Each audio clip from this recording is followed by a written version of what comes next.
2 तासांच्या दौऱ्यासाठी इतक्या जड बॅगा का? ठाकरे गटाचा गंभीर आरोप. नाशिकमध्ये रात्रीचा खेळ चाले, नुसता पै पाऊस अशा शब्दात ठाकरे गटाचे खासदार संजय राऊत यांनी मुख्यमंत्री एकनाथ शिंदे यांच्यावर निशाणा साधला आहे.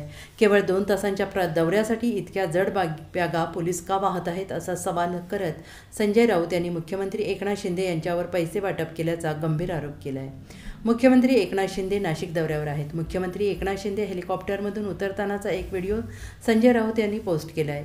मुख्यमंत्री खाऊ घेऊन आले तो क्षण असं म्हणत राऊतांनी एक व्हिडिओ अटॅच करत नाशिकमध्ये रात्रीचा खेळ चाले, नुसता पै पाऊस पडतोय असं राऊतांनी म्हटलेलं आहे. तर मुख्यमंत्री एकनाथ शिंदे यांच्या सुरक्षेसाठी स्पेशल पोलीस आहे, त्यांच्या हातांमध्ये काही बॅगा दिसत आहेत. यावरून संजय राऊत यांनी निशाणा साधलेला आहे. 2 तासांच्या या दौऱ्यासाठी एवढ्या जड बॅगा पोलीस का वाहत आहेत, यातून कोणता माल नाशिकला पोहोचला असा खोचक सवालसुद्धा संजय राऊत यांनी केला आहे. इतकंच नाही तर निवडणूक आयोग फालतू नाकाबंदी आणि झडत्या करत आहे, महाराष्ट्रात अधिकृत बॅगा वाटप सुरू आहे असा आरोप संजय राऊत यांनी केलेला आहे.